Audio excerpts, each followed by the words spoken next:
Welcome back, everyone, to this special Independence Day edition of RFL. We are remembering the heroic men and women in uniform who've lost their lives serving our country in Afghanistan and Iraq. We pay tribute to their bravery in protecting freedoms that we enjoy in this country. Next, we talk about Jacob Samuel Fletcher from Babylon, New York. He dreamed of becoming a soldier since he was a boy playing with G.I. Joes. After facing some adversity and with great determination, he later fulfilled his lifelong calling to serve our country. He was among the nearly 1,000 parajumpers to make a combat jump into Iraq in March of 2003 as part of Operation Iraqi Freedom. Now, just 8 months later, his life was cut short. Jessica Fragoso brings us Jacob's story as told to her by his mother, Doreen. Dear Mom, hi Mom. I'm safe so you can sleep at night now. We jumped into northern Iraq on March 26th at 1900 hours. That's 7 p.m. in 3 hours. That's 10 p.m. into total darkness at 800 feet. I was wearing about 100 pounds of weight. I landed in the mud and walked about 5 hours to meet up with my squad. We then seized an airfield by daybreak. 1,000 paratroopers filled the sky. It was definitely scary. Specialist Jacob Samuel Fletcher wrote this letter to his mother on April 2, 2003. It had been 1 year since he had enlisted in the Army. The 28-year-old's dream of becoming a soldier began when he was a young boy. He always knew where he was by the little strings tied in the bushes where he would, swing his G.I. Joes from, or what they would catapult down from. He played a lot with them. Doreen says when Jacob was only 8 years old, he decided to join the military.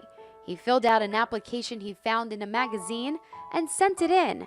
Recruiters called their home looking for Private Jacob Fletcher. I said he's 8 years old, and they asked to speak to him for a second time. I guess they didn't believe, I was just a nervous mother. They didn't believe that he was really that young, and I assured them he was and hung up. That happened twice.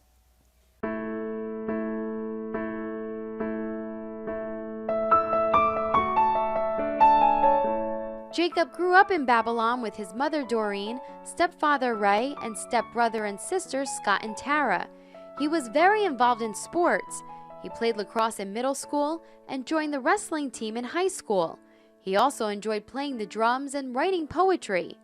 Doreen says her son had many friends and a great sense of humor. He always had her laughing. Jacob was also a protector. He would watch out for those who needed his help. I think he always watched out for the underdog.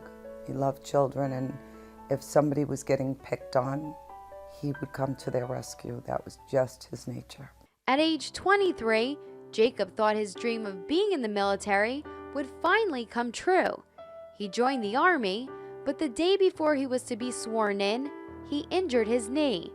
Unfortunately, his dream of being a soldier was put on hold. He went through physical therapy and tried to enroll again a year later, but his knee kept him home. After the September 11th attacks, Jacob tried again. He knew he was meant to serve. It's something that was in him. His cousin is also serving in the military. To date, he still serves. And his father and his stepfather and his grandfather, all the men served. Jacob went to Fort Benning, Georgia for basic training. He then earned his wings as a paratrooper and was assigned to the Army's 173rd Airborne Brigade. This picture was the last time Jacob was home, the last time we were together in the United States. It was after boot camp and before he went to Vincenza, Italy. Jacob was stationed in Vincenza. Doreen says this is one of her favorite pictures of her son. It was taken at the post right before he was deployed to Iraq. Every once in a while, somebody will send me a picture of Jacob, and it's like, it's like such a gift. It's like it's another piece of him. On March 26, 2003, Jacob was among the 1,000 paratroopers to jump into northern Iraq to seize an airfield as part of Operation Iraqi Freedom. While he was serving overseas, Jacob wrote letters to his mother on whatever stationery he could find. telling her about his experiences and assuring her that he was okay.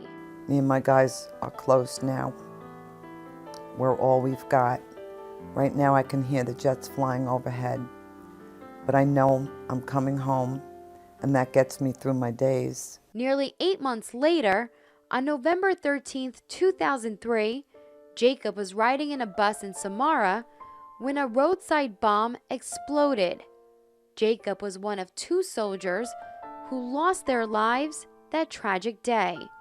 His 29th birthday was just 11 days away. I just collapsed, screamed, cried. It was, my life changed. My world turned upside down that day.